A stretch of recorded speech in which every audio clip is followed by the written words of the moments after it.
Happy birthday to you อิตาเวท9 กุมภาพันธ์เป็นวันเกิดของเพิ่นมื้อนี้เพิ่นก็ได้จัดงานวันเกิดเพิ่นเนาะความจริงแล้วก็บ่ได้อยากจัดดอกจ้าทุกคนแต่ว่าตาเพิ่นอยากจัดให้เนาะเพิ่นเอาเงินมาไว้ให้ตั้งแต่เมื่อวานนี้แล้ววันนี้เมนูออเดิร์ฟก็คือกุ้งแช่น้ำปลาเราตกลงกันว่ามื้อนี้เฮาสิกินปลาทำเมนูปลาบ่ว่าสิเป็นปลาเผาหรือว่าปลาเนื้อมะนาวเยวีลงปลาไว้20 กิโลตั้งแต่มื้อเช้านี้แล้วความจริงแล้วอยู่ในตู้ของเฮามีของสดบ่อึดบ่อยากเนาะแต่ว่าบ่อยากเพิ่นเรียกร้องมาอยากกินปลาว่าซั่นสิกินปลาเผาเนาะเพราะว่าผักสลัดอยู่น้ำโป่งมันหลายฝีมือตำน้ำจิ้มปลาเผาก็คือยายจุกจิกปรมาจารย์ตำน้ำจิ้มว่าซ่านเฮาก็สิเริ่มเผาปลาไปเรื่อยๆเนาะไผมักก่อนก็กินก่อนเลยบ่ต้องยานมันเบิดส่วนผักของเฮาก็บากหลายจ้าทุกคนโดยเฉพาะผักสลัดเนาะผักสลัดคอสนี่มีเยอะแยะเลยส่วนยายวีบ่มีหน้าที่หยังดอกจ้าทุกคนก็คือถ่ายคลิปอย่างเดียวหน้าที่ของเพิ่นผักของเฮาก็ล้างเสร็จเรียบร้อยส่วนน้ำจิ้มนั่นก็เสร็จเรียบร้อยแล้วจ้าพร้อมกินพร้อมเสิร์ฟมันไผมักก่อนก็กินก่อนได้เลยวันนี้สมนาเค้กก้อนแรกก็คือคุณยายเตี้ยเพิ่นก็สิเอ็ดเค้กวันเกิดให้ลูกหลานทุกคนเลยเค้กอบเองพี่น้องเอ้ยนุ่มๆแซ่บกินกับกาแฟ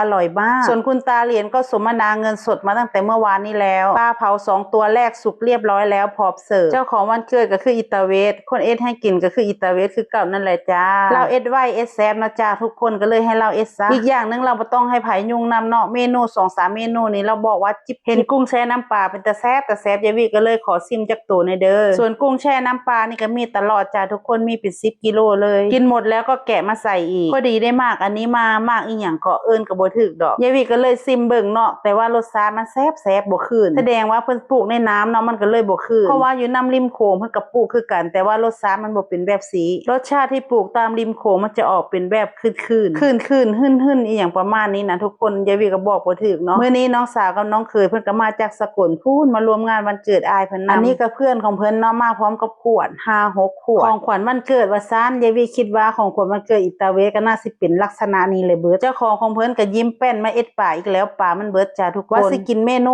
ปลาเนาะบางคนเพิ่นอยากกินหมูหลายคนหลายเป็นพี่น้องเอ้ยปลานึ่งมะนาวก็เริ่มขึ้นเตาแล้วเป็นเมนูกับแกมที่เอ็ดบ่อยที่สุดมื้อนี้ไทยสกุลก็มา 4-5 คนจ้าทุกคนแล้วก็ญาติพี่น้องมาอีกเยอะแยะเลยส่วนเด็กๆก็รอเป่าเค้กอิตาเวตอนนี้แขกก็ยังมาบ่เบิดเนาะยังมาบ่ครบไผมาก่อนก็กินก่อนไปเลยเมนูของเราขึ้นโต๊ะตลอดไม่ให้ว่างเลยจ้ากินได้สักพักเนาะก็ถึงเวลาเป่าเค้กแล้วเฮาก็สิเป่าเร็วแน่จักหน่อยเนาะเพราะว่าพี่โดกับน้องภูริน่ะสิกลับบ้านบ่อยากให้เด็กน้อยนอนดึกเนาะเฮาก็เลยเป่าเร็วแน่จักหน่อยวันนี้เด็กๆตื่นเต้นมากเห็นเค้กอิตาเวสและเด็กน้อยบอกว่า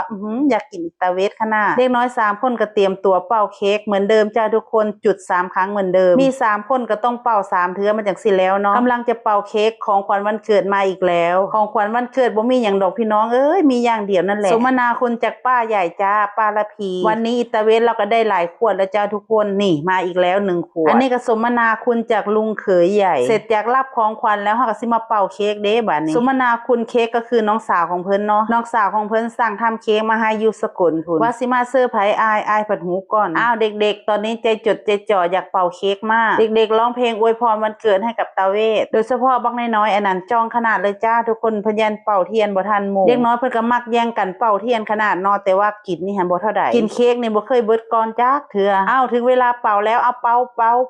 าหุ่นหมอน้อยๆอันนั้นมักขนาดมักเป่าเค้กว่าซะวันนี้เจ้าภาพใหญ่เห็นลูกหลานมีความสุขเพิ่นก็ดีใจขนาดเลยมาเบิ่งอิตาเวสเพิ่นแอบเซอร์ไพรส์แม่เพิ่นผู้นั้นนับเงินมาแล้วพี่น้องเอ้ยเพิ่นแอบเอาเงินมาให้แม่เพิ่นว่าซ่าน 3,000 บาทส่วนอิตาเวสเพิ่นก็ได้คือกันเนาะลูกสาวเพิ่นส่งมาให้จากประเทศจอร์แดนสุดท้ายแล้ววันเกิดเพิ่นอิตาเวสมื้อนี้เพิ่นก็มีความสุขแล้วก็อิ่มเอมกันทั่วหน้าเลยจ้า